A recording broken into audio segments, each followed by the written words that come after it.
Bueno, pues saludos a todos. Soy Jesús Villegas, magistrado, y os presentamos la nueva edición de las tertulias de la revista Tempus Octobris, en la sede de la agencia de viajes Pausanias. Tenemos esta vez con nosotros a David Hernández de la Fuente.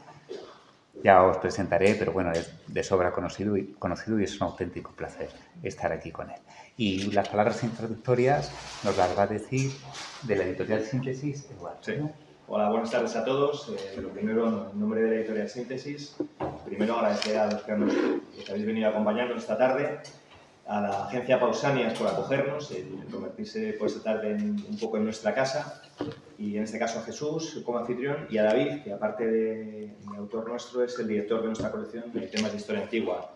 Este título del que venís a tener una tertulia, viene a presentar, quizá tenía que haber sido el primero que teníase publicado realmente de la colección, porque es el que da razón a esta colección. Para los que no nos conozcáis, Síntesis es una editorial académica, nació en el año 86, enfocada a la divulgación del mundo universitario y sobre todo pensando en dar voz a los autores españoles, a profesores universitarios españoles. Es una labor que muchos conocimos como historiadores, como es el caso mío, que no solamente hablo como parte de la editorial, sino como historiador. Y es un orgullo poder contar con el talento de David, que es un historiador que además de juventud tiene talento y que bueno, es el que está dirigiendo los pasos que está dando la colección. Y nada, les dejo a ellos, que son los protagonistas del evento. Muchas gracias. Pues nada, muchas gracias.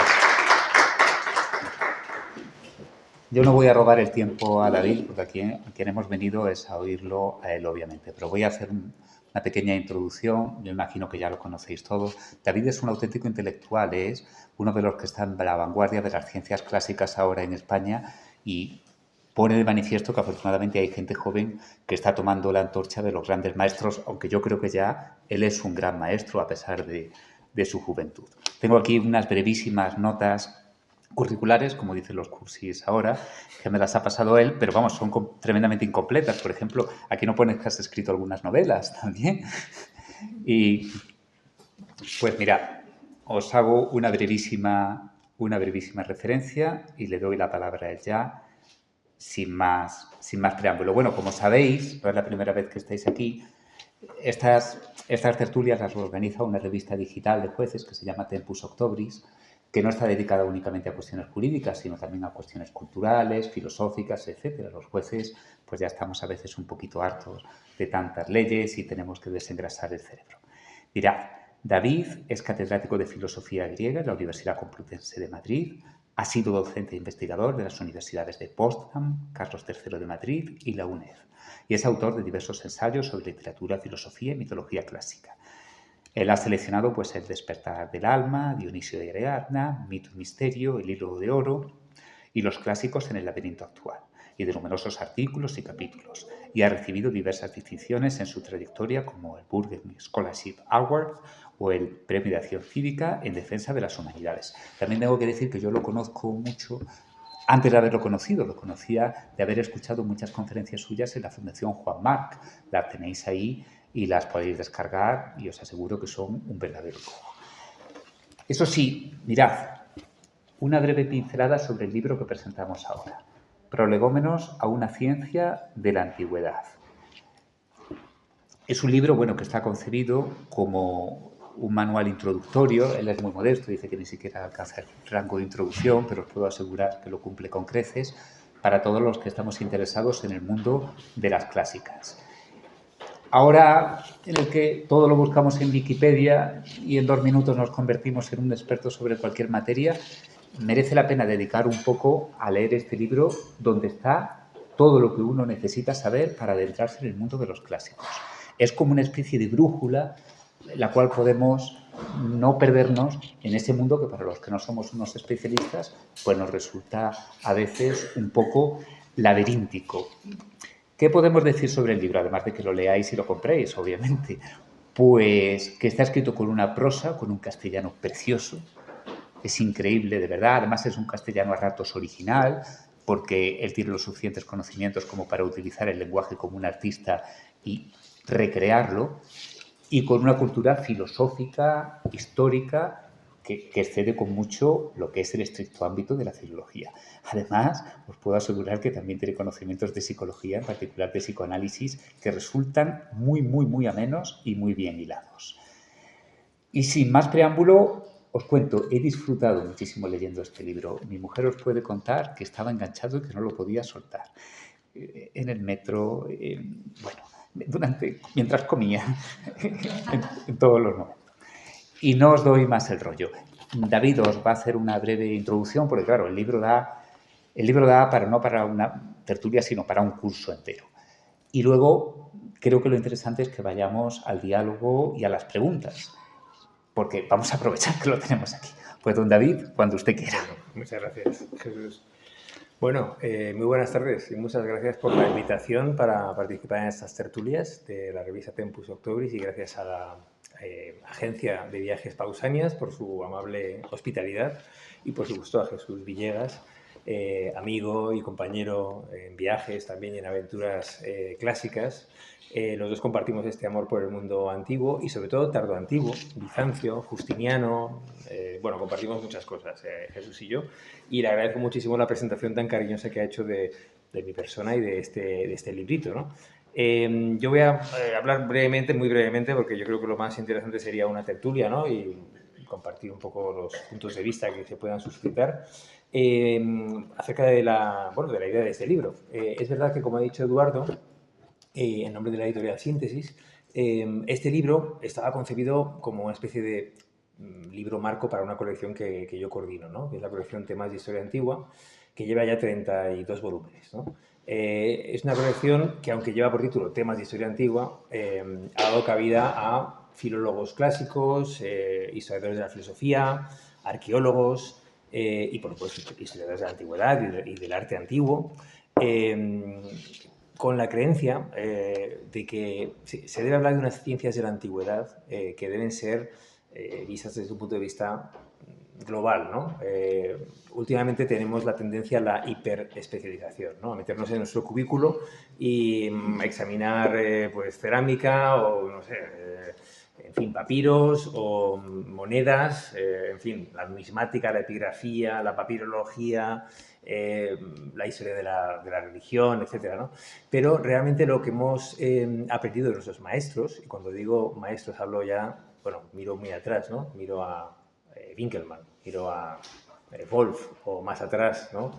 Miro a Heródoto, ¿no? A los grandes, es que hay que tener una mirada muy amplia para entender la antigüedad, ¿no? Como forma de vida, como mentalidad, como herencia de una historia de ideas, ¿no? Y de personas, y de no solo política, sino también la historia de las pequeñas cosas, de las minorías, de los otros puntos de vista, de la filosofía, por supuesto. Entonces, bueno, el que quiera ser solo numísmata, solo filólogo, o solo lingüista, yo creo que, bueno, es muy importante analizar las laringales o la palatalización o, por supuesto, las cecas de Constantinopla, y hay que saberlo y hay que analizarlo desde un punto de vista, digamos, técnico, pero también tiene que haber una cierta formación global que nos ayude a comprender la antigüedad como un todo, ¿no? Y con esa inspiración es con la que emprendí este pequeño libro, ¿no?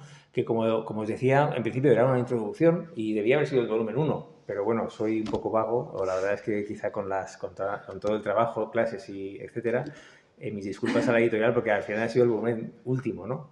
Bueno, no último, quedan por salir, ¿no? Digamos, la colección sigue, ¿no? Y en principio planeamos 40 títulos.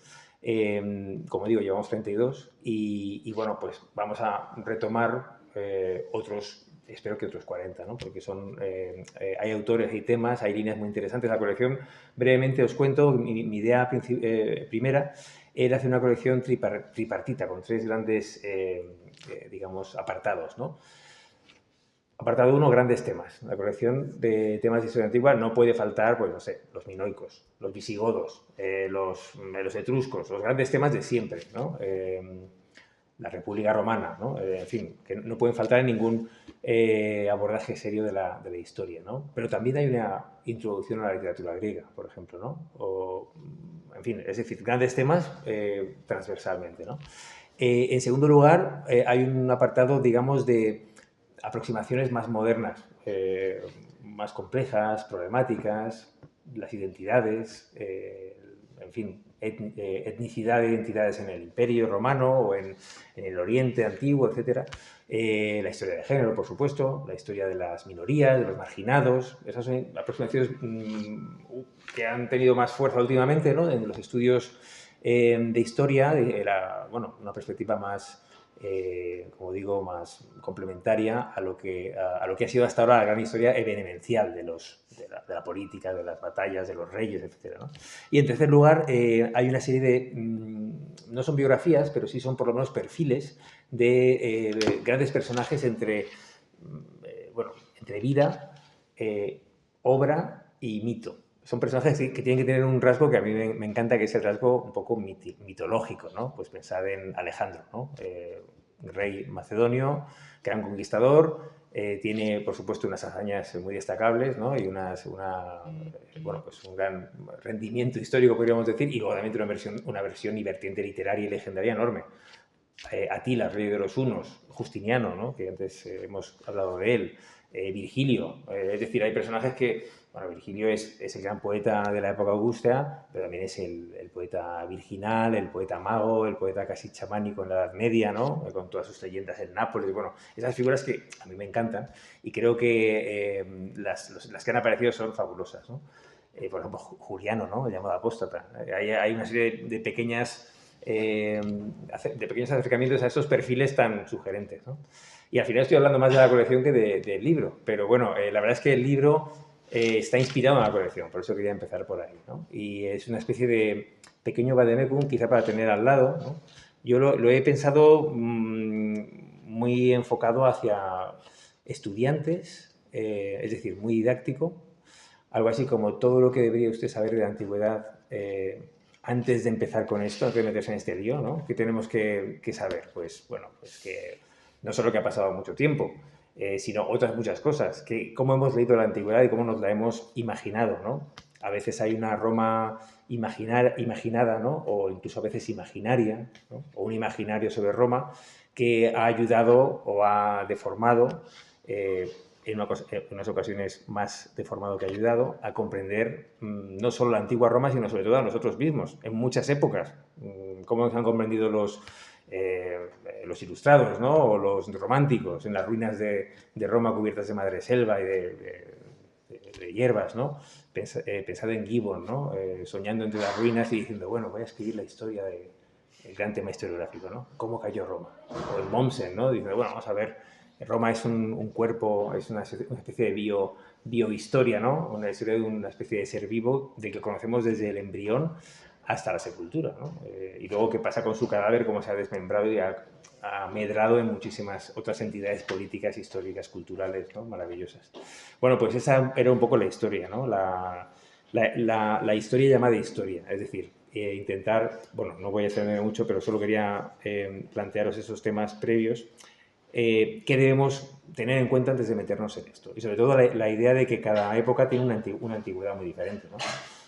Antes la antigüedad era blanca, era recta, era patriarcal, pues eran columnas y estatuas de dioses blanquísimas. Ahora sabemos que no, que eran de colorines, ¿no? O de colores, por lo menos, ¿no? Más o menos vivos, ¿no? Pero, bueno, pues toda la Europa decimonónica se construyó sobre estas rectas formas, ¿no?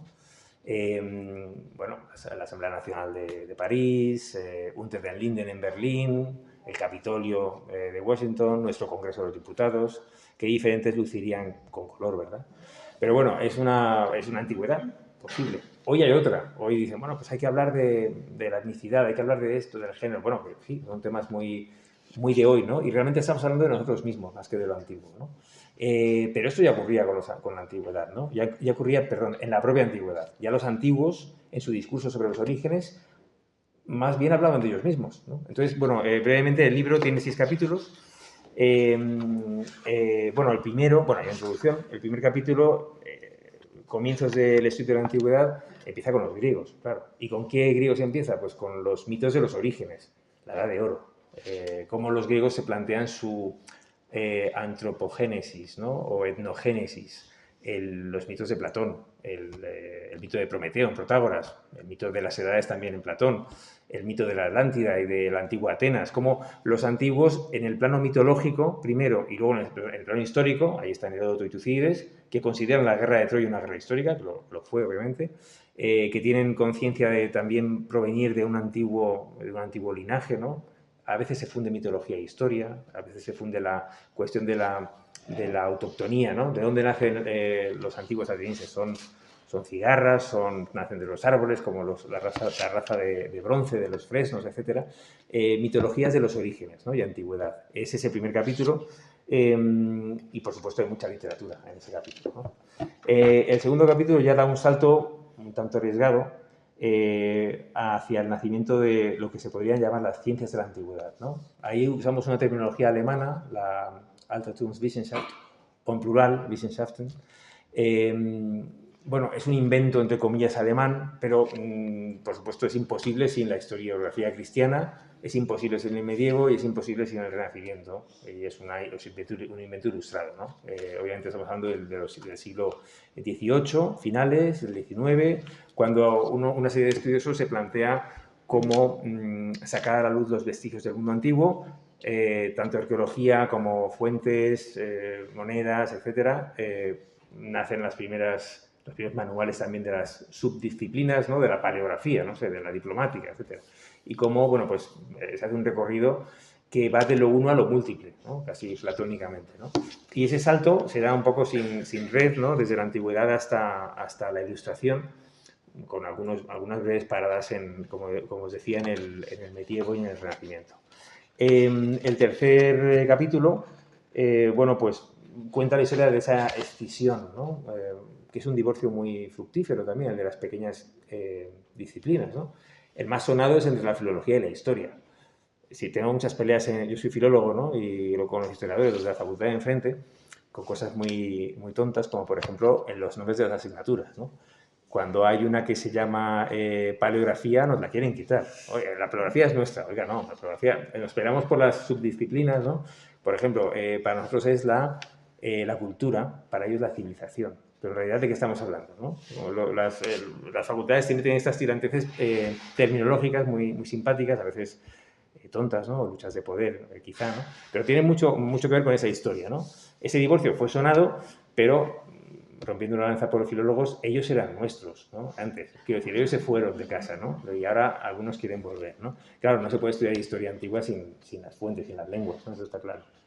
Pero bueno, esa es una historia muy bonita, yo creo que de cómo hemos ido dando pasos hacia una multiplicidad que también conlleva la especialización. Luego, el capítulo cuarto habla de otro momento clave, que es esta vez el final del siglo siguiente, el XIX, para la transformación del legado clásico. Hasta entonces ha habido una visión más o menos monolítica o más o menos homogénea. Por supuesto, la voz cantante la llevan el mundo anglosajón, Francia y la adopta Alemania, donde empezó toda esta historia. Poco a poco se va sumando Italia, otras regiones europeas. España está muy descolgada de este mundo, aunque a veces va un poco a rebufo de Francia y de Alemania. Pero de repente, a final del siglo, pasa algo gordo, que es una crisis de identidad, una crisis ideológica, que está muy bien representada por dos personajes clave, dos y medio quizá, porque Marx también hay que tenerlo en cuenta, que son Nietzsche y Freud, ¿no? Que son los que van a cambiar nuestro concepto de la antigüedad, ¿no? Y digo medio porque Marx está a caballo digamos, está también a medio camino hacia la acción política, como sabéis, y son otros derroteros. Pero él empieza también con la antigüedad, estudiando la ciudad antigua y, en fin. Pero bueno, la aproximación a la antigüedad no va a ser la misma después de este fin de siglo XIX, del largo siglo XIX, como dicen los historiadores, que acaba realmente con la Primera Guerra Mundial. La adopta Europa, se desangran las trincheras y ya no es todo un camino de luz ascendente desde las oscuridades del mito y la religión hacia la luz de la razón y el progreso, sino que de repente los más avanzados se están matando con su técnica razonable y se abre el camino a las otras antigüedades, a la comparación con los otros pueblos. El milagro griego ya no es tan milagroso y resulta que empezamos a ver una deuda interesante con otras culturas. Comparamos a los mitos griegos con la antropología, va también haciendo pues se va deslindando la sociología, es decir, al hilo del nacimiento de otras ciencias, ha mencionado Jesús la psicología, bueno, pues nuestras disciplinas en plural se enriquecen con una especie de polifonía de aproximaciones. Vamos a ver qué de parecido tiene el mito de Edipo que cuenta Sófocles con los Edipos del Caribe o con los de la Columbia Británica, porque cuentan las mismas historias. Ahí están los estudios de folclore maravillosos que de repente abren el panorama. El XIX es un siglo fantástico y empieza con, como sabéis, con ese énfasis por el comparatismo entre Oriente y Occidente. Bueno, ciencias de la antigüedad van un poco también en paralelo con el imperialismo europeo, obviamente, no hay que olvidarlo, y la conquista británica de la India abre el camino del comparatismo, del sánscrito y el griego, ¿no? La lingüística comparada, la mitología comparada, las religiones comparadas, el folclore comparado, en fin, eso es lo que va a cambiarlo todo, ¿no? Después de sedimentarse durante ese siglo. El capítulo 5 es un panorama del siglo XX, verdaderamente, ¿no? Las tendencias, cómo influye la sociología, la economía, las diversas tendencias. Ahí me centro más en historia, porque yo creo que ahí lleva la voz cantante la historia, ¿no? En cambio hay que cederles este protagonismo porque ellos teorizan más. Hay una historia teórica muy fuerte, desde Hegel ya, ¿no? Por supuesto, una filosofía de la historia, y ahí se teoriza sobre cómo acercarse al hecho histórico, ¿no? Historia de las ideas, historia de los conceptos, historia de las mentalidades, historia económica y social, historia, microhistoria. Bueno, todo el siglo XX es una sucesión de tendencias, perspectivas, la historia de las mujeres, la de los esclavos, la de los... Bueno, en fin, es una sucesión, ¿no? Una cascada. Y el último capítulo se llama Perspectivas actuales. Y simplemente es, bueno, pues ¿dónde estamos ahora? Hay unas tendencias muy claras que vienen de antiguo, pero se han ido desarrollando y han eclosionado, por ejemplo, la teoría crítica racial, ¿no? El postmarxismo, la teoría crítica, y cómo con los estudios del postcolonialismo, a partir del famoso libro Orientalismo de Said, bueno, pues han dado un vuelco, digamos, a nuestra perspectiva, la teoría crítica, ¿no? El estructuralismo, en fin, etcétera, etcétera, etcétera, hasta llegar a lo más moderno, la cultura de cancelación, el Black Lives Matter, el Me Too, todo esto que parece anecdótico o materia de los periódicos, es muy importante porque las universidades, sobre todo donde están ahora, digamos, se está innovando en este sentido metodológicamente, en Estados Unidos, ¿no? Aquí hacemos seguidismo, antes España seguía más a Alemania o a Francia, ahora o toda Europa, ¿no? Seguimos las tendencias estadounidenses, bueno, pues está releyendo la antigüedad con esos nuevos parámetros, ¿no? Bueno, y al final he hablado demasiado, son 6 capítulos, como veis, es un recorrido amplio pero breve, porque el desafío era hacerlo en 200 páginas, ¿no? Yo creo que lo he comprimido bastante. Y luego hay un apéndice que creo que es interesante mencionar, como es didáctico, y bueno, no es para estudiantes, es para estudiantes interesados, estudiosos, es para todo el mundo, realmente, porque la idea era que no fuera para especialistas, ¿no?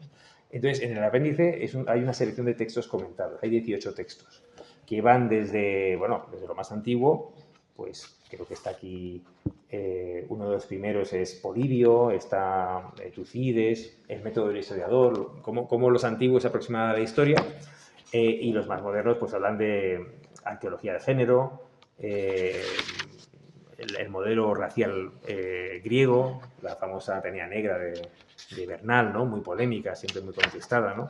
Pero bueno, otros muchos textos, Gadamer, Hegel, pequeñas pinceladas que pueden ser textos para comentar en clase, pero también para pensarlos, ¿no? Y los introduzco con un breve párrafo para provocar un poco de debate, ¿no? Con el lector.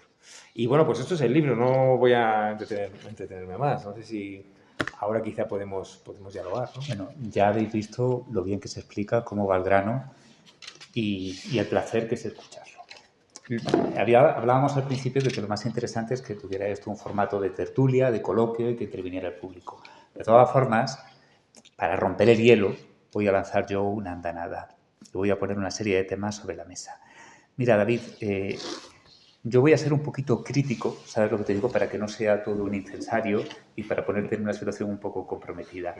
Porque la gente que tenemos aquí no son expertos, que yo sepa, casi ninguno en la materia. Hay ingenieros, que por cierto tuvimos con Juan Sanz, pues una tertulia interesantísima sobre aviación la última vez aquí. Hay abogados, hay gente que pertenece a todos los ámbitos profesionales. Y yo soy un apasionado de la antigüedad clásica, de las lenguas muertas, pero claro, ¿cómo se le puede a esta gente suscitar el interés? Porque muchos de ellos vienen con la curiosidad, pero lo que quieren es aprender, no conocen el tema. Yo te voy a lanzar una pregunta, en realidad puede ser una pedrada, pero antes quiero deciros una cosa, más que a él, a vosotros. La filología, aunque es un árbol de ciencias, pero es un tronco de una verdadera ciencia, de unos elementos intelectuales y heurísticos muy poderosos. La filología, como viene en el libro, en algún momento se intentó concebir como una ciencia total de la antigüedad y parte del conocimiento de las lenguas clásicas, pero tiene materias apasionantes como es la ectótica, que tiene paralelismos con la biología y el darwinismo, sobre eso hay unos estudios preciosos, como la arqueología, la numismática, la diplomática. O sea, el filólogo lo querían concebir como un sabio, como el sabio de letras de las humanidades por excelencia. Y ha habido una batalla dentro del mundo de las humanidades en las que yo, por cierto, creo que ha perdido mucho terreno y que en cierto punto está en retirada. Y lo tengo que decir así de duro. Pero durante mucho tiempo quiero que sepáis que el conocimiento de la antigüedad clásica era un prurito de sabiduría. Así pasaba en la administración británica, que junto a economistas buscaban expertos en clásicas. Ha citado a Freud y a Marx. Marx tiene textos escritos en latín, la gente no lo sabe, y Freud estaba continuamente poniendo citas en latín, sobre todo de cuestiones sexuales que eran muy escabrosas, pues las ponía en latín. Como ahora que todo está en Internet, yo me he bajado el diccionario alemán-latín que tenía Freud y es una auténtica maravilla. A mí me sirve el mismo diccionario que utilizó Freud. Pero aquí hay ingenieros y un ingeniero que no sepa matemáticas no es un ingeniero, no es nada. Quiero decir, las matemáticas son la llave con la cual descifrar la naturaleza. De la misma forma, David, un señor que quiera saber de antigüedad, que no sepa las lenguas clásicas, pues yo te lo digo modestamente, no pasa de ser un mero aficionado. Y yo, por ejemplo, a mí que me interesa el tema, yo estudio latín. Yo llevo toda la vida estudiando latín y yo no lo domino todavía, David. Los métodos de enseñanza que ha habido de latín en España han sido un auténtico desastre porque no lo veían como una lengua, lo veían como un ejercicio que era casi un ritual fetichista, tocando y retocando unos textos que ni siquiera el profesor sabía leer sin diccionario. ¿Cómo se le va a decir a gente que son ingenieros, que son abogados, que se interesen por las clásicas, cuando saben leer en inglés o incluso en alemán y un texto en latín tienes que coger un diccionario y es como si estuvieras caminando entre nubes? Eso en realidad no tenéis más que la culpa los estudiosos del mundo clásico, perdona que lo diga. Claro. No, mire usted, es muy bonito las ciencias clásicas. Ah, pero esto está escrito en jeroglíficos egipcios. Yo esto, fíjate tú. Luego después pondré otras cosas sobre la mesa, pero es que no quiero quitarte protagonismo ni quiero enrollarme, pero lo veía imprescindible decir lo que estoy diciendo ahora. A mí me interesa también mucho desde el punto de vista jurídico, Bizancio, los textos legales.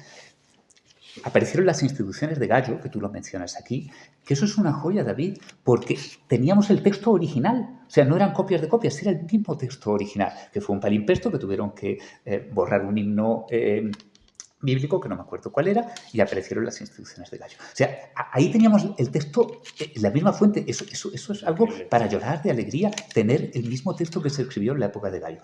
Pero eso apareció en Italia, fueron incapaces de entenderlo los latinistas, entre comillas, italianos, tuvieron que mandarlo a Alemania para que se lo tradujeran. Mis profesores de latín no sabían latín. Mi mujer y yo, que estudiamos idiomas, íbamos a clase de italiano, teníamos aquí una profesora de latín, una de griego, para mí eran como dioses. Cuando yo empecé a hablar con ellas, a mí me sentí defraudado. Y dice, el texto de latín es como un puzzle, me decía ella. Vas cogiendo las palabras y las vas encajando. Y digo, bueno, tengo yo que leer un texto en alemán como un puzzle y vamos, me he muerto de hambre en el restaurante antes de que me den una hamburguesa. Entonces quiero decir que mucho quejarnos de que la gente no estudia, de que las clásicas, oye, por Dios, pero si ni siquiera sois capaces de enseñar latín, que no es sánscrito, ¿sabes lo que te digo? Es un idioma difícil, pero es posible entenderlo. quiero decir, hemos tenido, y decía al principio que gracias a Dios te tenemos aquí, pero hemos tenido un nivel de clásicas bajísimo en España. Bueno, no sé. No lo sé, yo no lo sé. Sí. Bueno, yo estoy lanzando bombas. Tú replicas. Bueno, sí, es que está bien, ¿no? Es una... Eso lo dice mucha gente también, incluso en clásicas. Dice, bueno, pero aquí, ¿cuándo vas a realmente a entender esto bien? ¿Cuándo vamos a hablarlo? Hay aproximaciones ahora muy interesantes al latín vivo, ¿no? Por ejemplo, hay manuales del latín como lengua viva, ¿no? Y es que hay que diferenciar un poco. El latín se ha hablado y se habla, ¿no? Bueno, es una lengua en la que Newton ha escrito, la ciencia, las tesis doctorales de ciencias naturales, de física, eran en latín, ¿no? Hasta hace no mucho. Es decir, es una lengua totalmente transparente. Tú la puedes hacer muy transparente, puedes hablar en latín, puedes escribir en latín perfectamente. ¿Qué pasa? Otra cosa son los textos clásicos literarios, como por ejemplo, pues no sé, Horacio, Ovidio, Cicerón. No son fáciles, porque es una prosa de arte, es un estilo, y por eso estamos todo el rato dándoles vueltas, porque son estupendos. El ejercicio por excelencia del aprendizaje de lenguas clásicas es la traducción, ¿no? Yo, por ejemplo, doy clase ahora de Platón, ¿no? En tercero. Y bueno, pues son textos complicados, ¿no? Coges el Timeo, coges, no sé, la República, algunos diálogos, algunos pasajes son difíciles y hay que leerlos una vez y otra con el estudiante, hasta que no quede todo claro, no estamos tranquilos. Y luego lo leemos de nuevo y tampoco estamos tranquilos, ¿no? Porque siempre te dice algo nuevo. Pues son textos clásicos y además son textos muy, bueno, son lenguas muy, muy ricas, ¿no? Es posible ahora mismo escribir en griego antiguo o incluso hablarlo. También hay métodos de griego antiguo hablado, ¿no? El griego tiene también, que es una lengua viva, ¿no? Que hay un griego moderno que es descendiente del antiguo. Pero bueno, esa crítica que me haces está muy bien porque realmente yo la suscribo, ¿no? Y el otro día en la presentación del libro en la librería Marcial Pons la mencionaba también García Gual, a propósito de un libro muy curioso que cito aquí que se llama ¿Quién mató a Homero?, ¿no? Who Killed Homer, ¿no? Es un libro en el que decían lo mismo que dices tú. La culpa de que la gente no quiera estudiar griego y latín es de los profesores de griego y latín, porque se lo han cargado, ¿no? Se han matado a Homero, ¿no? Porque han hecho una aproximación, pues eso, la que dices tú, muerta, ¿no? De hecho, has empezado diciendo lenguas muertas, que cualquiera de clásicas se ofendería. Dice, ¿cómo que muertas? Eternas, vivas, clásicas, maravillosas. Pero bueno, y ahí hay otro tema. Digamos, hay un vocabulario y una riqueza que no es nada fácil, ¿no? Te pongo un ejemplo, el vocabulario de la tragedia griega. Son más de 30.000 palabras. Un léxico riquísimo, que no quiero decir que los antiguos fueran mucho más listos que nosotros.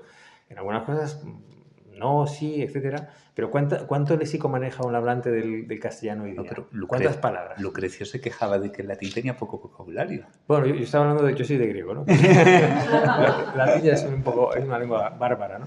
Pero bueno, lo digo de broma. Pero bueno, quiero decir, ¿cuántas palabras manejamos en el castellano un hablante culto? Pues no son 30.000, para nada, ¿no? A lo mejor con suerte son 3.000 o 4.000, no sé, bueno, habría que hablar con un lingüista, ¿no? Pero bueno, es una literatura, es un legado increíble. Por eso yo te desafío a leer un texto de Píndar o de un coro de Esquilo, es que son muy difíciles. Realmente hay que invertir un tiempo que muchos dirán, bueno, eso es inútil, ¿para qué queremos hacer esto? ¿No? Pero es bello, ¿no? Y a veces ahí pues es una especie de desafío. Yo lo comparo también, no es un puzzle, pero sí que es, bueno, pues una carrera ideal para entendernos. Lo que quiero decir sería un doble grado matemáticas y griego, por ejemplo, ¿no? Eso estaría muy bien, ¿no? Porque Genial. son lenguajes también muy, bueno, no sé, o jeroglíficos y físicas, ¿no? No estaría mal. Estamos hablando de culturas muy, bueno, pues muy ricas y muy diferentes a la nuestra, ¿no? Y maneras de pensar también, probablemente, no sé, si hay algún psicólogo en la sala o algún médico o experto en la mente, hay algunas teorías sobre que realmente los procesos cognitivos sean diferentes. No sabemos muy bien de qué color era el mar de Homero, ¿no? O no sabemos qué quería decir para los griegos el amor, ¿no? De hecho, tenían muchas palabras para decir amor. El tiempo, ¿cuántas palabras tienen los griegos para decir tiempo? Tienen cronos, tienen aion, tienen kairos, tienen, bueno, será tiempo atmosférico en griego moderno, ¿no? Quero, ¿no? Kalokeri, verano, ¿no? En griego.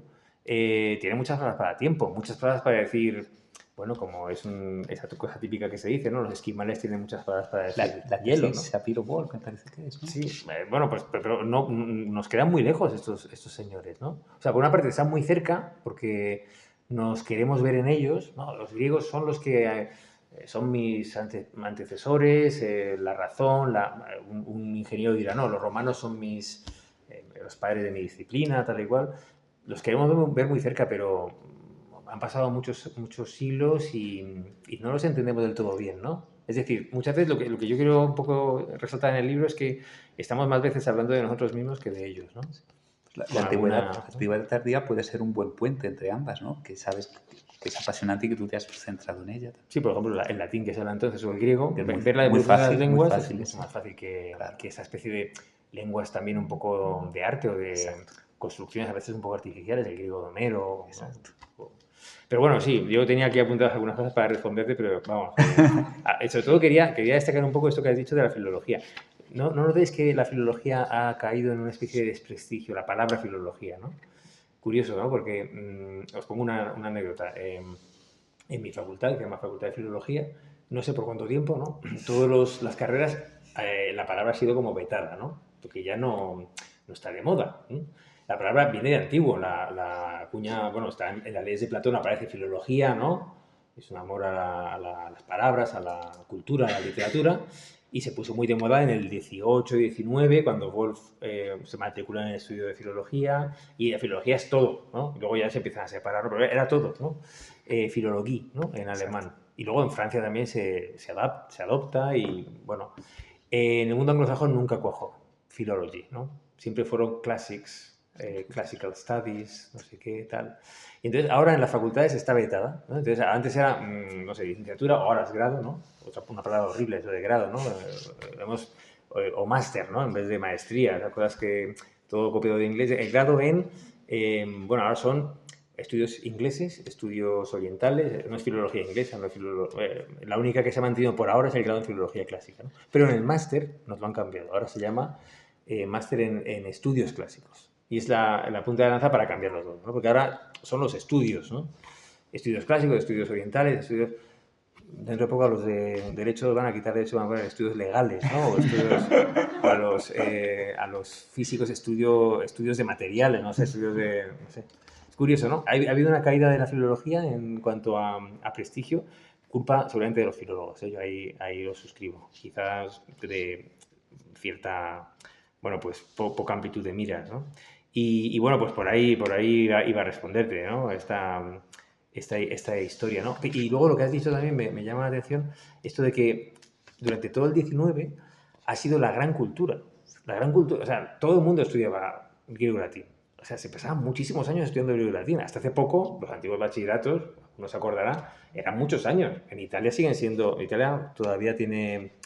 Está Federica, que es italiana, ¿no? En la sala no me desmentirá. E incluso el liceo científico, ¿no? Que es el bachillerato de ciencias, tiene 5 años de latín, ¿no? Eso aquí sería, vamos, habría una revuelta popular. Si a alguien que hace un bachillerato de ciencias le meten 5 años de latín, estaría la gente enfadadísima, ¿no?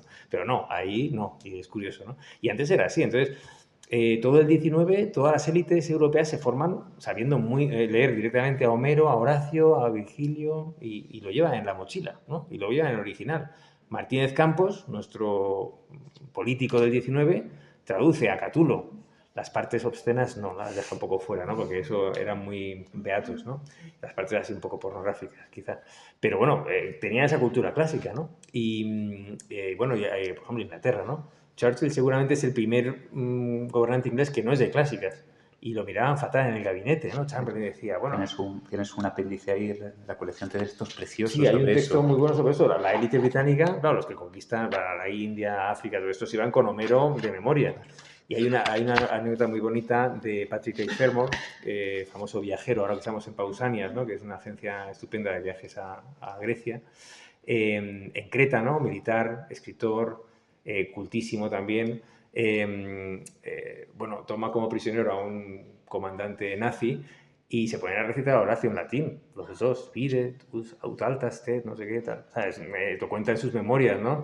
Es decir, era la gran cultura europea que hasta la Primera Guerra Mundial, o sea, la Segunda, quizás años 30, todo el mundo estudiaba clásicas, ¿no?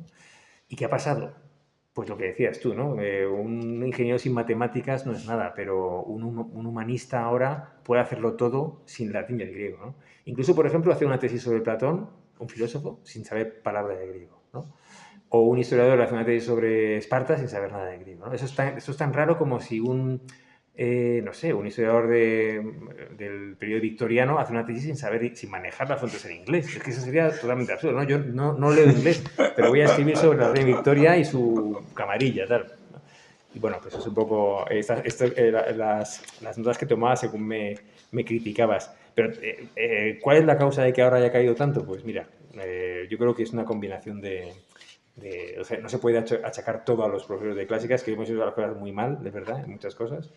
Y bueno, a mí, bueno, mi consuelo es bueno, mi consuelo es pasar por un kiosco o encender una plataforma de series y tal, ¿no? Porque ves viajes al mundo antiguo, arqueología, historia antigua, National Geographic, colecciones de mitología. Eh, Estamos apasionados por el mundo antiguo, nos encantaría meternos en esto. Tenemos esta especie ahora como de laguna, que como nos han dejado huérfanos de clásicas en cierto modo, hemos perdido todo ese legado, antes lo podíamos leer en latín y griego, pero estamos deseando ir para allá, viajar en el tiempo, leer revistas de divulgación, novelas históricas, estamos encantados con el mundo antiguo.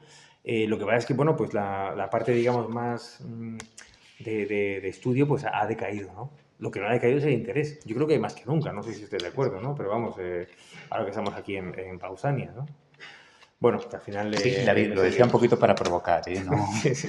no No, te no, pero lo, tienes mucha no te razón en lo lo que has dicho. tomes, no te lo tomes al pie de la letra. También decía que yo el latín lo he aprendido mejor en fuentes inglesas que las españolas. Pero bueno, no nos vamos a enrollar más. Preguntas del público. ¿Se os ocurre preguntar algo? Don Javier. A mí me habéis provocado una desazón grande, ¿no? El comentario de Jesús y la reflexión de David. A mí me gustaría preguntaros a los dos y que se generara también cierta conversación sobre el tema de las traducciones, es decir, las traducciones de textos clásicos al español, que aquí según entraban Pausanias estaban ahí un montón de ellas en un armario, son buenas, es decir, habría que revisarlas porque para un lector contemporáneo el acercarse incluso a textos como el Timeo, ¿no? Que me has mencionado, o a cualquiera de estos textos en las traducciones clásicas de griegos, etc., se hace muy arduo. ¿Están bien traducidos? Yo me he quedado con esa duda. ¿Están bien traducidos? ¿Se han enterado los traductores de lo que decían los clásicos? ¿O nos han confundido igual que nos han confundido los profesores de latín y de griego en consecuencia? Es decir, ¿hay una cadena de confusiones o de errores sistemáticos en nuestra aproximación al mundo antiguo? Ahí lo dejo. Bueno, a ver, hay buenos profesores y hay malos profesores. Hay buenos traductores y hay malos traductores. Eso de entrada pasa en todas las culturas, no solo en España. Pero yo aquí, ahí discrepo de una cosa que ha dicho Jesús. Aquí ha habido una escuela de filología muy buena. Desde los años 40, desde la posguerra, ha habido una escuela estupenda de pues, Adrados, Gil, Rui Pérez, o sea, los grandes maestros de clásicas eran excelentes. Bueno, son excelentes, algunos están todavía vivos, ¿no? Y lo son porque, bueno, la prueba de algo es que son citados en el extranjero, son autoridades en todo lo que han hecho, la fábula, la lingüística, tal. O sea, son gente que ha trabajado a un nivel estupendo, muy bueno, muy bueno. Es verdad que España ha tenido un bajón en el conocimiento del mundo antiguo de varios siglos, ¿no? Pero, bueno, hablando de Luis Gil, hay unos libros de Luis Gil estupendos sobre se llama Panorama del humanismo español. Claro, en el siglo XVI y XVII éramos los mejores en clásicas, los mejores. La primera traducción de la Odisea, muy fiel, estupenda, comentada. Las cátedras de griego de Salamanca, de Alcalá, bueno, era gente... Era lo mejor, ¿no? ¿Qué pasa? Que luego, pues, como todos sabemos, la historia de España va por otros derroteros y si el Estado está en bancarrota no invierte precisamente en cátedras de griego, ¿no? Pero bueno, va a haber un buen estudio del griego hasta el 17, etcétera. Luego hay un pequeño bajón, XIX se retoma, ¿no? El griego, como, bueno, el latín sí va a estar más presente quizá por los seminarios, ¿no? Etcétera. Pero bueno, el estudio, digamos, científico, filológico desde la posguerra tiene muy buen nivel, ¿no? Entonces, ¿a qué voy? Que las traducciones, bueno, hay de todo, ¿no? Yo siempre recomiendo a los estudiantes tener cuidado con las traducciones, porque las editoriales muchas veces, por ahorrar derechos, reimprimen versiones antiguas que no son muy de fiar. Por ejemplo, el de alguna pasada de derechos que es evidentemente una traducción que se ha hecho del francés, ¿no? Por ejemplo, eso pasaba mucho en los años 20, por ejemplo.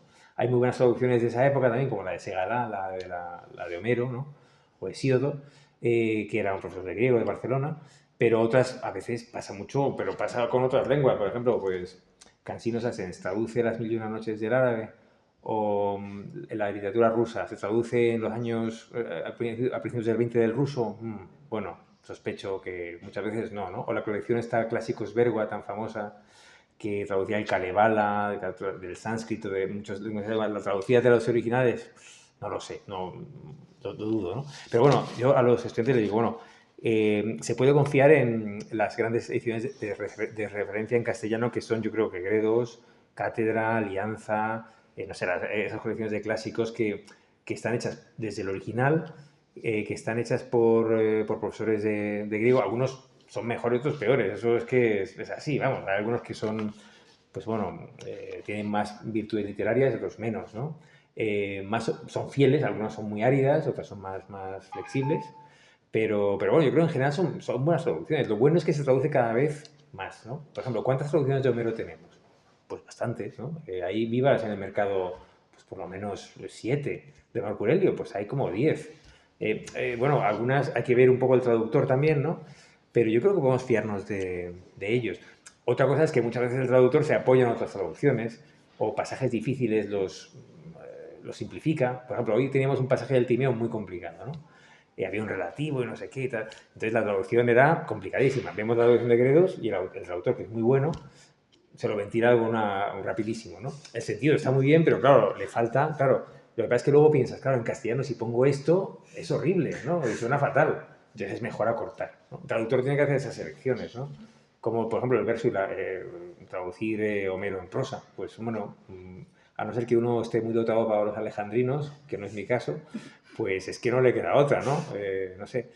Son cuestiones muy, muy complicadas, pero vamos, que yo creo que podemos fiarnos más o menos de las ediciones de referencia, las científicas, universidades, las grandes colecciones y bueno, hombre, si es posible, vamos al texto original. Por ejemplo, hablando de Italia, que está aquí nuestra colega italiana, ¿no? de facultad. Claro, una cosa que he hecho de menos mucho en el panorama bibliográfico español, y ahora que están los editores aquí de Síntesis, a ver si se animan, son los bilingües, ¿no? Claro. O sea, Italia tiene un nivel cultural enorme, por eso que os he contado, ¿no? De las clásicas. O sea, comiendo el otro día con un químico italiano me recitaba el comienzo de la Nábasis, de memoria, ¿no? Porque no ha estudiado en el bachillerato y se acuerda, ¿no? Bueno, ahí tienen en bolsillo, baratísimas, a 7 euros, 10 euros, las colecciones como Burr, la Mondadori, la Rizzoli, la Mondadori, las grandes colanas, ¿no? De colecciones de clásicos griegos y latinos en bilingüe, a poquísimo dinero y bueno, con una venta respetable, ¿no? Y bueno, además tienes el texto enfrente, con lo cual si el traductor derrapa, pues lo ves, ¿no? Que para eso está muy bien. Y aquí no hay casi nada de bilingüe. No sé si tenéis en mente ediciones de clásicos bilingües. Poquísimas, ¿verdad? Cosa que pasa en otros países, en el mundo anglosajón, en Alemania está Reclam, ¿no? En el mundo anglosajón está la Classical Library, esa no de bolsillo, esa es cara, ¿no? Pero bueno, en fin, yo soy partidario de bolsillo. Por ejemplo, no sé, como un editor, así lo lanzo también como idea comercial, ¿cómo no se le ha ocurrido a ningún editor hacer un evangelio bilingüe? Si es que eso se vendería muchísimo. O un banquete de Platón bilingüe. Simple, no sé, el Evangelio de San Juan. Por ejemplo, es un librito, hacerlo bilingüe en bolsillo, eso es muy barato y te aseguro que las ventas serían fabulosas. O el banquete de Platón, que es un diálogo muy leído, muy comentado en secundaria, etc. Bueno, ¿cómo nadie se le ha ocurrido esto? Bueno, o por lo menos yo no lo conozco, igual existe, pero no hay muchas colecciones bilingües. En Cátedra hay una didáctica, en Gredos había una antigua, pero son inencontrables prácticamente, ¿no? Y bueno, pero vamos, sí. Al final me he extendido mucho, lo siento. Sí, una cosa, David. Tengo que hacer un acto de contrición pública, como hacían en los tribunales populares marxistas, ¿no? De autocrítica, para que no los mandara a calcular. Que no he pretendido ni mucho menos criticar a ese elenco de sabios que has citado, que para mí, vamos, para mí han sido dioses a los que le he ofrendado mi tiempo y trozos de mi vida. Lo que sí es verdad que es que lo que yo he visto a nivel didáctico Sí. de bachillerato, incluso traducciones antiguas, era un poco triste. Mira, Javier, las traducciones que hay ahora sí son buenas. Las antiguas son muy difíciles porque es que no se domina bien el texto y lo que dice David muchas veces se traducía a un texto intermedio. No vamos a tener tiempo para hablar de otras cosas, pero había un juez, Jones, que fue el que descubrió el sánscrito, Sí. que es una historia apasionante, además hecha por un jurista, porque en aquella época tenían mucho tiempo, no como nosotros, que no tenemos ni para rascarnos. Y vamos, él estaba aburrido porque no tenía nada que hacer, se dedicó a estudiar sánscrito en la India y es una historia apasionante, verdaderamente, como de detectives. Y mira, Javier, aquí el problema es que a veces no es solamente una cuestión lingüística, sino ideológica. No me acuerdo ahora mismo, pero uno de los sánscritistas españoles más famosos es un mallorquín, que no me acuerdo ahora mismo cómo se llama. Yo le leí una traducción del Bhagavad Gita de ese señor que sentó cátedra en España de los estudios sánscritos. Perdonad que no me acuerdo ahora del nombre. Y claro, lo leías y parecía que estabas leyendo el Evangelio. Cuando yo no sé sánscrito, pero me gusta el tema y bueno, he leído alguna gramática, alguna cosa. Y claro, cuando te coges otras traducciones y te das cuenta que era una traducción que estaba ideológicamente torcida para acomodarlo al espíritu cristiano. Entonces, como tenías la traducción bilingüe en traducciones inglesas, tú veías, esta palabra sánscrita la traduce por amor. Pues mire usted, eso no significa en sánscrito, pero sin embargo viene muy bien para buscar una aproximación ficticia al mensaje, o por lo menos forzada, al lenguaje cristiano. Entonces, ahí, Javier, como tú eres un descifrador de enigmas, al final el significado siempre es un enigma, ¿sabes? Al fondo no llegamos nunca. Pero hoy día sí que hay un nivel de traducción muy bueno, pero claro, hay que tener también una honestidad científica y no dejarte llevar por tu subjetividad. Es una labor muy complicada.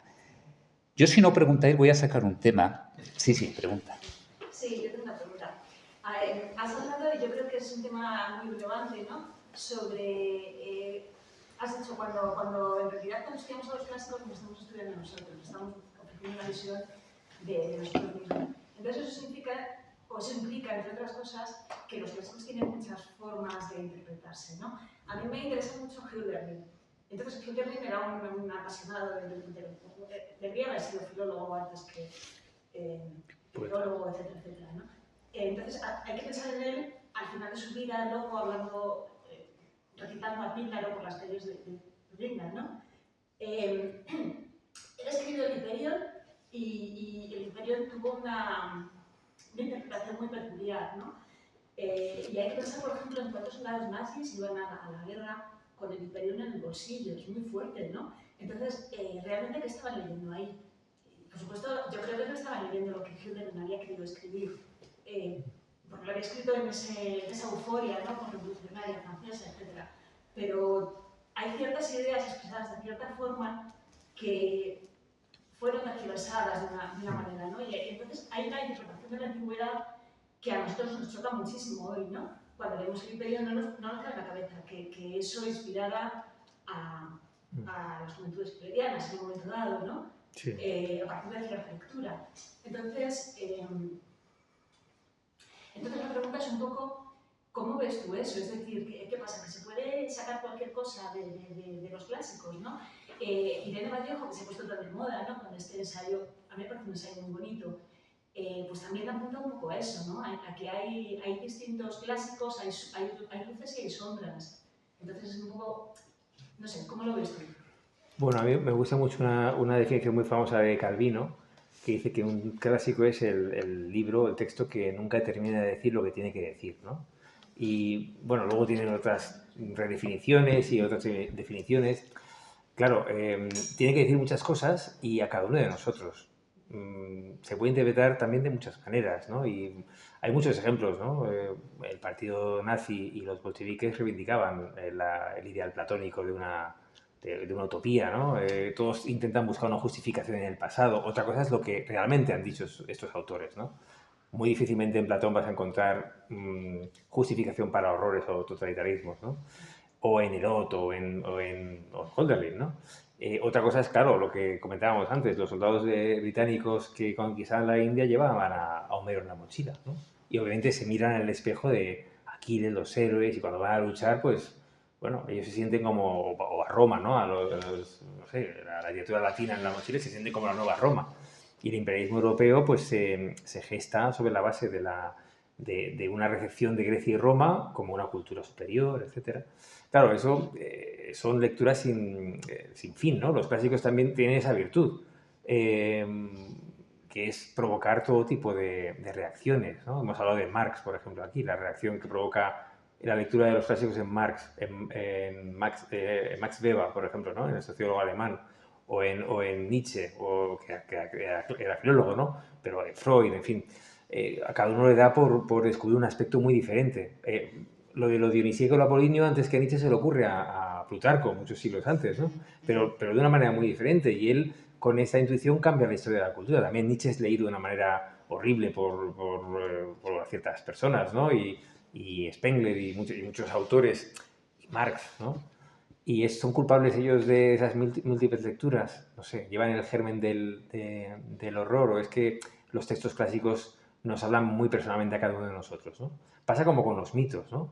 Los cuentos, el folclore, el cuento maravilloso, el cuento popular, es muy sencillo, la fábula es muy sencilla, tiene una sola lectura, ¿no? Te cuentan el cuento de Lobo y Caperucita o de Los Tres Cerditos y tiene una lectura muy fácil, ¿no? Esto es, así no abras la puerta al desconocido, no hagas esto, tal, ¿no? Moraleja, tal, la fábula, ¿no?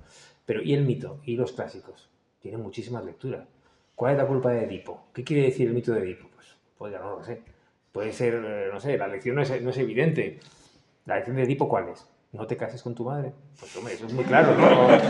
¿Cuál es la lección? ¿Qué me dice a mí Edipo? Pues, de repente a Freud le dice una cosa muy particular y empieza a hacer una teoría muy alambicada, pero bueno, pues Edipo es un mito riquísimo, Levi-Strauss lo interpreta así, o sea que, entonces, claro, nuestros queridos clásicos son tan ricos, tan inagotables, que no son responsables de las barbaridades que les han hecho decir, ¿no? Uno, cuando ve, por ejemplo, pues cosas sobre la Atlántida, ¿no? O sobre, bueno, a Platón le han tergiversado mucho, ¿no?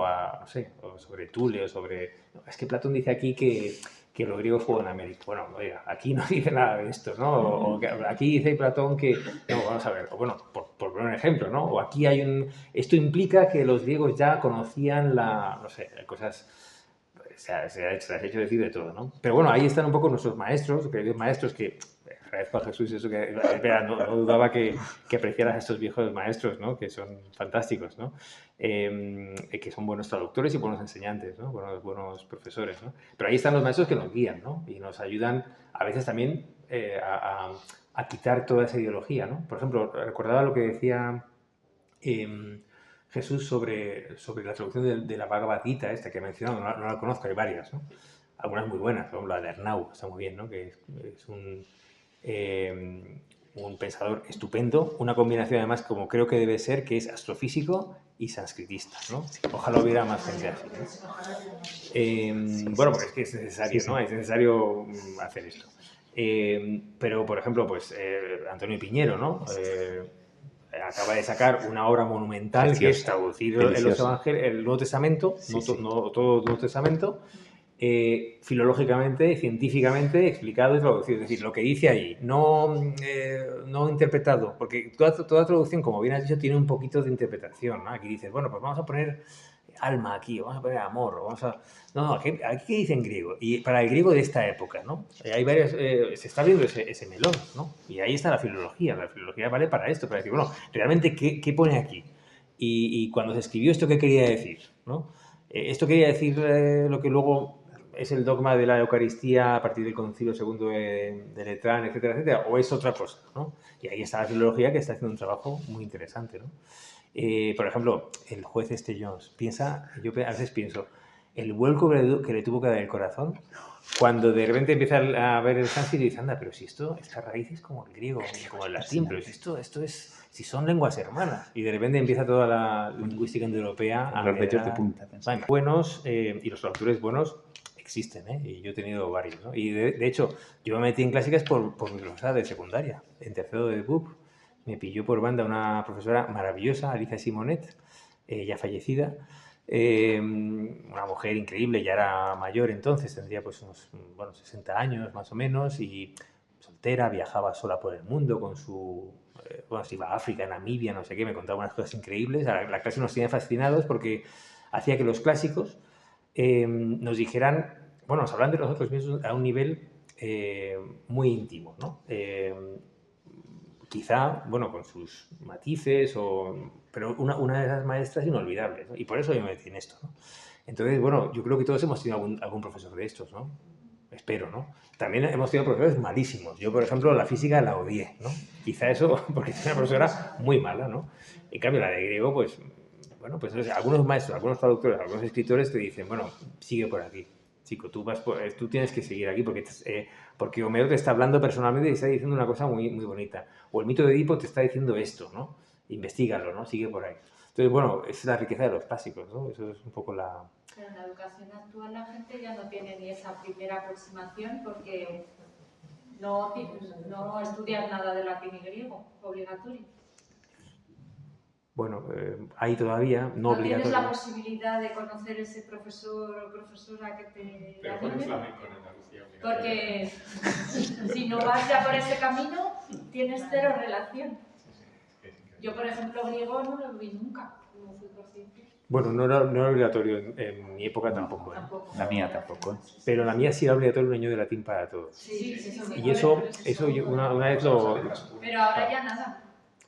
Claro, yo eso sí lo defendía. Y en muchos institutos ni siquiera hay la opción ya, digamos, optativa, porque como no hay suficiente gente, quitan al profesor. Pues es una pena. Pero es un poco... De hecho, seguirá vivo porque, como veis, hay mucho interés, etcétera.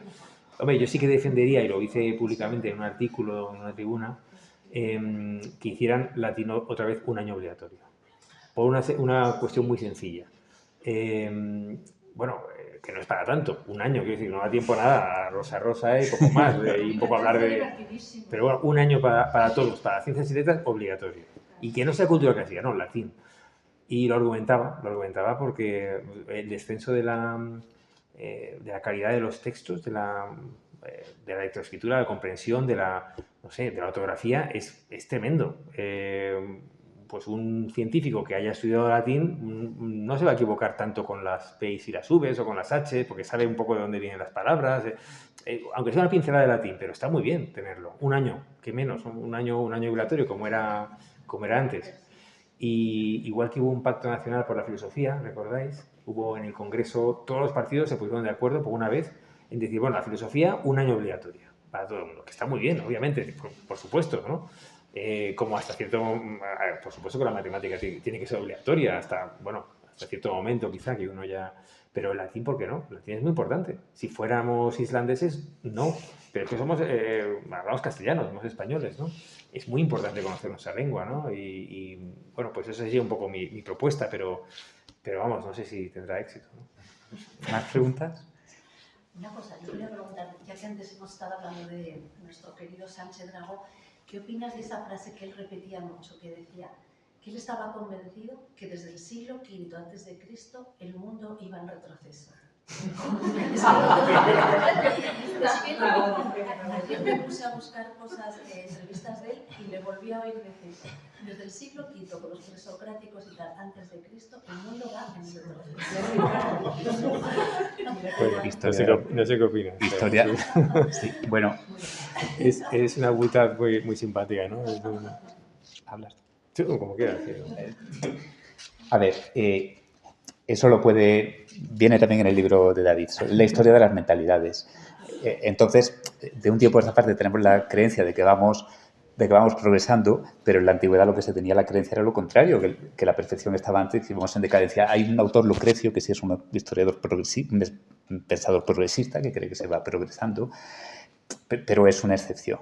Entonces yo creo que el problema está más bien en las mentalidades que en las realidades, ¿no, David? Sí, sí, sí. Bueno, es muy simpático pensar eso, ¿no? Hay esta idea de la era axial, ¿no? Que dice, bueno, hay un momento y una franja, además es como un eje, ¿no? Dice, bueno, eso lo dice Jasper, ¿no? El filósofo, dice, la era axial son, pues, desde el 800 antes de Cristo hasta el 200 más o menos, en la que hay una franja del mundo en el que una serie de personajes empieza a teorizar y a pensar y a filosofar desde China, Oriente Medio, Grecia, Elea, no sé.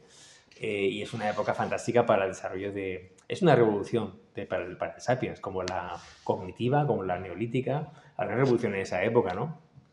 Y es verdad que en cierto modo seguimos dependiendo de esa época, porque las bases que se sientan, pues, no sé, pues desde Sócrates, Parménides, Buda, Confucio, en fin, hasta el cristianismo, digamos, pues seguimos bebiendo de esas fuentes, ¿no? Entonces, en ese sentido, pues es curioso, ¿no? Pensar en esta butad, ¿no? De Dragó, ¿no?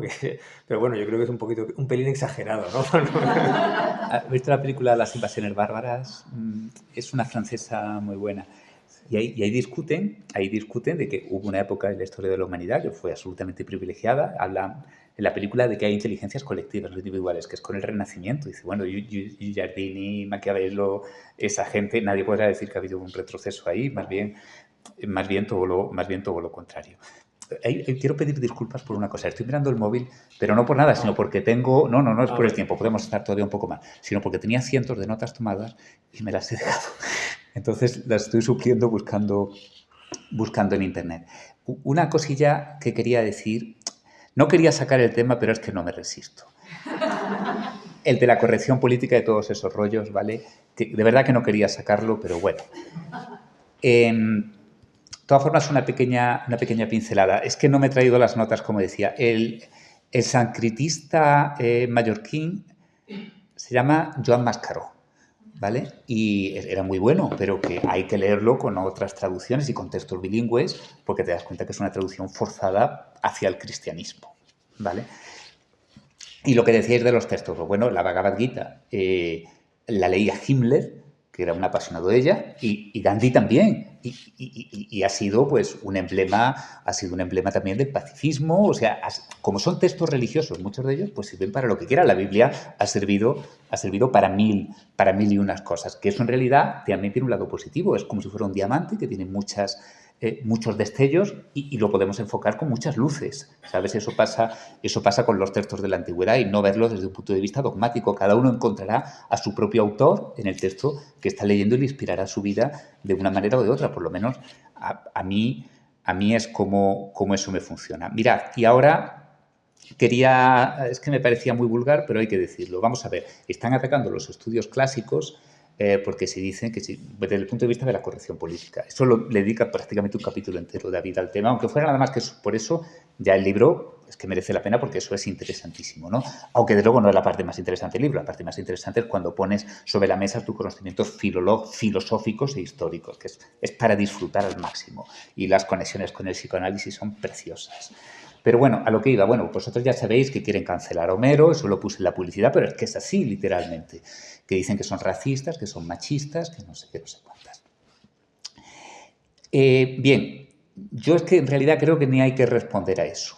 Yo querría contraatacar, entre comillas, con una idea muy antigua que tengo yo, que lo sabe mi mujer, David, pero vamos, yo en esto soy un don nadie, pero es una cosa que esta se acaricia. Habría que escribir algún día un libro, ya me gustaría poder escribirlo a mí, pero alguien que supiera de verdad, sobre las embrilatinas.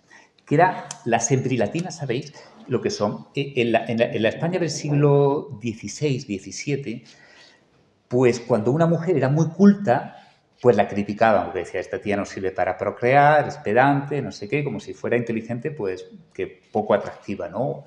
Y entonces a las tías, a las señoras, a las mujeres que sabían latín, las criticaban y las llamaban embrilatinas como una forma despectiva. Esta es una embrilatina, como diciendo, no vale para tener hijos, es fea, tonta, pedante. Una mujer que estudiase era una mujer que sabía latín y por lo tanto la criticaban diciendo embrilatinas. Entonces me estuve yo durante un tiempo, por curiosidad, documentando de las mujeres que habían escrito en latín. Y David, aunque yo sé que tú eres de griego, pero bueno, creo que ilustra aquí esto. Es una auténtica maravilla. En España tú las citas a Beatriz de Galindo, pero es que hay un montón. Y luego en Europa, Hildegard, bueno, que yo me bajé las comedias Hildegard y luego después otra, una monja alemana, que no me acuerdo que escribía, Roswitha, efectivamente, que me bajé yo de internet sus comedias y son una preciosidad. Además escribe sobre España, también de la Reconquista y de los moros en latín, o sea, una cosa preciosa. ¿Por qué no escribe alguien un día un libro de las semiprilatinas que sería el mayor abanderado para decir, mire usted, los clásicos son una barrera contra el machismo, ¿no? No sé, es una tontería, pero ¿qué te parece? Pues mira, hay un libro... Sí, hay un libro aquí, a ver si lo encuentro. Es que hay un libro muy curioso, que es un libro anglosajón muy reciente, sobre mujeres de clásicas, ¿no? Sobre mujeres profesoras de lenguas clásicas. Y claro, como esos son anglosajones, pues no se acuerdan de Beatriz Galindo, por ejemplo, ¿no? Entonces, claro, en el siglo XVI, XVII, en España hay profesoras de latín en la universidad. Y hay profesores negros también. Está Juan no lo Latino. conocía yo, Juan Latino. Es un profesor es un profesor negro, ¿no? Mucho antes digamos, del primer profesor negro de una universidad americana, que es creo que es en los años 20. ¿no? Y hay además universidades negras, ¿no? Que había segregación, había universidades negras y universidades blancas, ¿no? Bueno, claro, la historia de las clásicas es muy interesante porque más allá de ser un instrumento de dominación, imperialismo, que lo ha sido, ¿no? Usado de una manera, como digo, pues de esta manera también ha sido usado de otra como instrumento de promoción social, de ascenso, de libertad, ¿no? Pues para un esclavo, de repente ser profesor de latín en una universidad no está nada mal. Liberarse y ser, bueno, es una historia muy bonita y que pasa en Sevilla, ¿no? En el siglo de oro, ¿no? Y esto no lo citan los anglosajones, que están muy preocupados por reivindicar esas cosas, ¿no?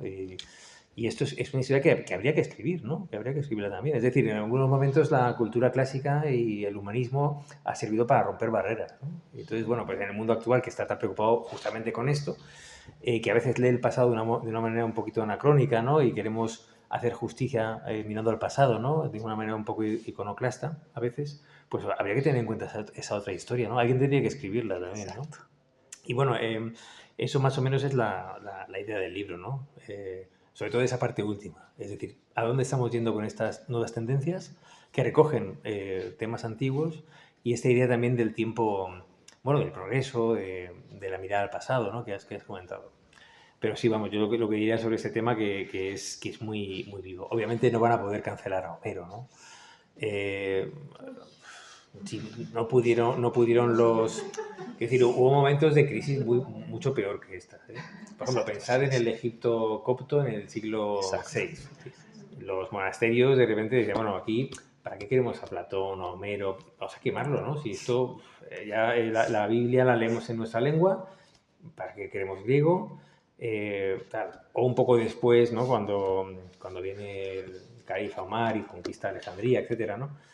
Y dice, bueno, ¿para qué queremos la biblioteca de Alejandría? ¿no? Si tenemos el Corán, ¿no? Pues vamos a quitar todos estos libros. ¿no? Ha habido momentos donde se han perdido muchos libros, ¿no?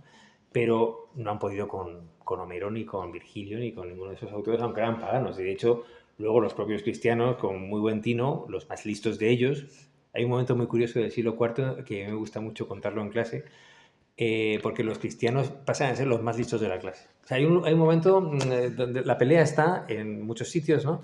Pero en las aulas de repente los más listos son los cristianos. Entonces de repente lo ven claro. Basilio de Cesarea, Juan Crisóstomo, Gregorio de Niza, o sea, son los más brillantes.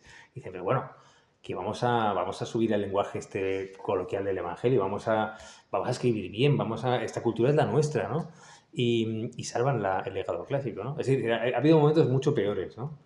De invasiones bárbaras, pero nunca se ha puesto en duda el valor de la cultura, ¿no? No sé si hoy vamos a tener una situación peor, no lo creo, ¿no? Yo creo que ahí sobrevivirá la cultura clásica pese a todo, pese a las prohibiciones, a las cancelaciones o los cambios de planes de estudio que muchas veces hacen más daño que estas cosas, ¿no? ¿Más preguntas? Sí. Dos dudas que tengo de definición, más o menos de definición. ¿Se entiende por antigüedad Roma, Grecia, Oriente Próximo, Egipto, o también incluye América, Extremo Oriente, Escandinavia, y relacionada con ello, si estas culturas que he dicho así periféricas convivieron en el tiempo con lo que se llama la antigüedad. Pues eso es muy buena pregunta. Además, una pregunta que toca de cerca la colección, esta que coordino, ¿no? Porque, por ejemplo, la colección hay un libro que se llama Los antiguos eslavos. Está en temas de historia antigua. Pero el coordinador de la serie de medieval diría, oye, me estás pisando mi campo, ¿no? Porque, Medieval. claro, hay una serie que es verde, hay una de cada historia, ¿no? Tenemos bueno, pues prehistoria, antigua, medieval, moderna y contemporánea, ¿no? Cada uno tiene un color, ¿no? Aquí un momento publicitario de la colección. Pues el coordinador de la serie de medieval podría decir, oye, esto de los eslavos es mío, los eslavos son del siglo IX, me estás pisando, ¿no? Pero claro, ¿qué es la antigüedad para el pueblo eslavo? ¿Cuándo es la antigüedad para el pueblo eslavo? ¿O cuándo es la antigüedad para los aztecas, ¿no? O para México, ¿no? O sea, las antigüedades son muy diversas, ¿no? Y eso te contesto más o menos porque con esto, antes de decir que tradicionalmente, gracias a, bueno, o por culpa pues gracias, no sé si por culpa o gracias a la filología clásica, la historia antigua era Grecia y Roma. Ya está, punto, ¿no? Y de repente, pues Niebuhr o los primeros historiadores que empiezan a ser solo historiadores, empiezan a trabajar solo Grecia y Roma, ¿no? Y en los planes de estudio de españoles, por ejemplo, ha llegado historia antigua, era historia antigua como Grecia y Roma. Luego se metió historia antigua universal, historia antigua de España, había los planes de estudio han ido creciendo, pero en principio historia antigua era Grecia y Roma. Pronto se empiezan a descifrar otras lenguas, tablillas, acadio, otras lenguas del Oriente Próximo y, por supuesto, los jeroglíficos, ¿no? También el 19, hay una especie de sucesión de desciframiento desde comienzos del 19 hasta mediados del 20, el hitita, ¿no? Que se empieza a leer tarde, o bueno, las tablillas micénicas, que es griego, ¿no? Pero bueno, todavía queda mucho por hacer ahí, pero bueno, hay una edad de oro de conocer lenguas que no... Y se empieza a abrir a Oriente y Egipto. Entonces, si vas ahora a las universidades, Ancient History, Historia Antigua, es básicamente Grecia y Roma más Oriente y Egipto. Es decir, creciente fértil, Egipto, Grecia y Roma. Esto es Historia Antigua y es desde el cuarto milenio, ¿no? Más o menos, antes de Cristo, hasta la caída de Roma. La caída de Roma que puede ser siglo V, la Roma occidental, o puede prolongarse un poquito más hasta el siglo VI, VII más bien, hasta Mahoma, ¿no? Quizá. Porque es verdad que ahí ya es pleno medievo, ¿no? Ya es medievo, ¿no? Y ahí está esta franja que se llama ahora Antigüedad Tardía, que es muy interesante, que es desde más o menos Marco Aurelio a Mahoma, ¿no? Como decía Peter Brown, que tiene un famoso libro que se llama The World of Late Antiquity, el mundo de Antigüedad Tardía, y es de Marco Aurelio a Mahoma, porque dice, bueno, es que esto hay que estudiarlo separadamente, porque es una transición muy curiosa, ¿no? Y eso es historia antigua, en principio, ¿no? Claro, otros pueblos, China, tiene una historia muy antigua, ¿no? Y, bueno, África, el mundo eslavo, el mundo escandinavo, ¿qué es la antigüedad para ellos? O Perú, ¿no? Hay muchas franjas diversas. Claro, cuando hablamos de antigüedad, yo hablaría aquí en fin, de la historia de los orígenes, ¿no? Y todo pueblo tiene su etnogénesis y su búsqueda de los orígenes. ¿Cuál es la historia antigua irlandesa? Bueno, tenemos un libro estupendo del siglo XII, el libro de las invasiones, que empieza a hacer una especie de historia mitológica sobre cómo Irlanda se fue poblando con griegos, con escitas, con españoles, tal. Muy curioso, ¿no? Bueno, entonces, claro, pero una colección de historia antigua yo creo que debe tener también en cuenta las otras antigüedades, ¿no? Por eso, si los editores me dan su venia, lo que quiero hacer ahora es hacer una nueva línea que es precisamente esto, ¿no? Otras antigüedades, ¿no? Y vamos a irnos a Persia, China, al mundo turcomano, al mundo, en fin, de América. Claro, porque ha habido una historia de América, pero es una historia antigua, ¿no? Eso es muy interesante, ¿no? La pregunta es muy buena, ¿no? Porque nos ayuda a ver cómo también la disciplina de historia antigua ha estado muy mediatizada ideológicamente por Grecia y Roma. ¿Por qué Grecia y Roma? Porque somos nosotros, los nuestros, es nuestro origen brillante. Esto es la historia antigua, lo demás no cuenta, ¿no? Pero yo creo que hay que abrir a los... Y al final del libro acabo justamente con esto. Ahora la moda, una de las modas más positivas para mí, lo de la cancelación y todo esto es un poco anecdótico, ¿no? En el fondo eso pasará, ¿no? Pero lo más interesante es que ahora hay mucho énfasis en las relaciones con China, por ejemplo, o con India. Es que no son compartidos estancos. Está claro que la reencarnación es una idea de mucho éxito que está en la India y que de repente pasa a Grecia, ¿no? Y durante mucho tiempo había un prejuicio, no, estos son las cosas místicas de Oriente, no vamos a meternos en esto, pero oiga, que Pitágoras está hablando de la reencarnación, de los órficos y Platón. Y Virgilio. Egipto y Platón, esto no hay que estudiarlo porque está casi mal eso. Pues está claro que Platón y que Solón tienen que ver con Egipto, habrá que ver la filosofía egipcia o la religión egipcia por dónde va. Entonces ahí se está viendo hay un montón de libros nuevos sobre los contactos, ¿no? Es verdad que es muy difícil probarlo, hay muchos escépticos, hay como dos polos, ¿no? Uno está representado por un inglés, Richard Seaford, por ejemplo, entre Grecia y la India. Dice, no, nada antes de Alejandro, no hay nada. Bueno, tiene que haber algo. ¿Cómo que no hay nada? Está el mundo aqueménida. Esto no es una frontera. La Persia aqueménida, hay una carretera, hay una autopista de información que es la Calzada Real, que va desde, la Persia en la época de máximo esplendor, linda con la India, Egipto y Mileto. ¿Qué más quieres? Es que está claro. Es que no hay pruebas, ¿no? Antes de Alejandro no hay pruebas de que Grecia e India tengan contacto. Bueno, de acuerdo, no hay pruebas, pero ya saldrán, ¿no? Pero bueno, y por ejemplo con China, ¿no? Hay mucha historia ahí, ¿no? Mucha historia de... Incluso la arqueología está encontrando entre China y Roma, pues eso, aparece un esqueleto en Londres que se investiga la huella genética y viene de China, curiosamente. O los guerreros de aquí, de China, de repente hay unos restos humanos que vienen de Italia. Bueno, eso está pasando, está saliendo. Hay muy poco, pero ya saldrá. Ya saldrá porque esto no es un mundo estanco. Hay una ruta muy antigua, ¿no? Bueno, tan antigua como el Sapiens, ¿no? Y eso va a salir y ha sido un prejuicio, eso sí, etnocéntrico, occidental, ¿no? De que aquí Grecia y Roma es el milagro y no están aisladas, pero no están aisladas, ¿no? Y eso hay que verlo. Bueno, pues si os parece, vamos ya cerrando. ¿Hay alguna pregunta más? Vale, pues ya podríamos estar aquí hablando sin parar, pero en algún momento hay que poner el cierre, que mañana hay que trabajar. Buena razón.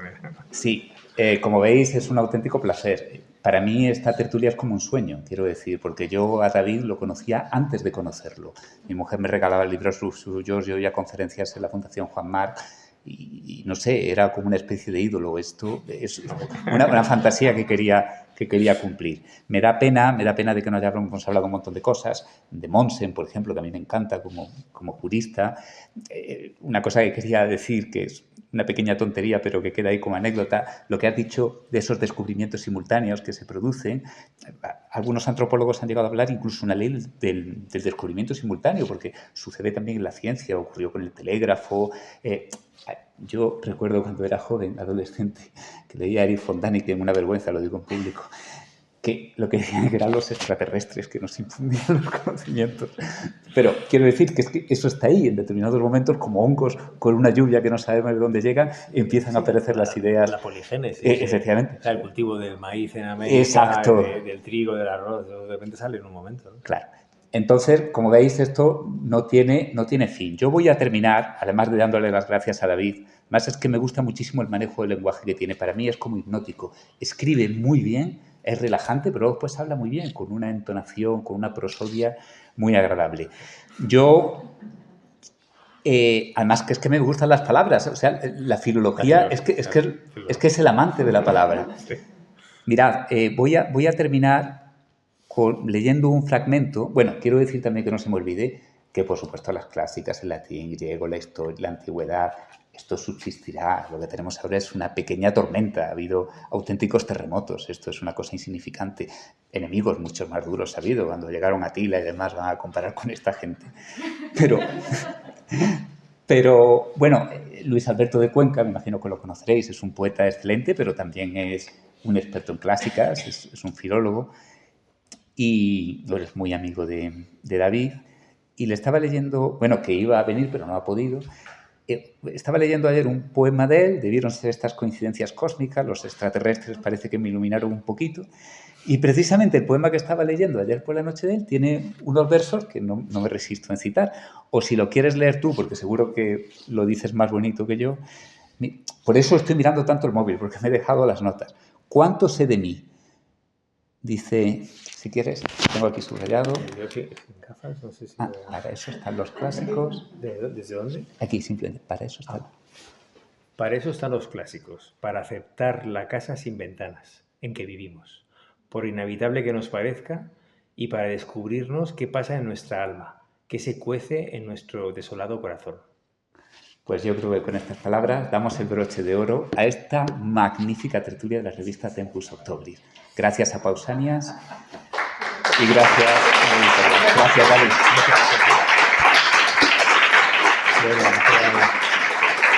Muy agradable, muchas gracias. Muchas gracias, me lo he pasado muy bien. Pues ya está.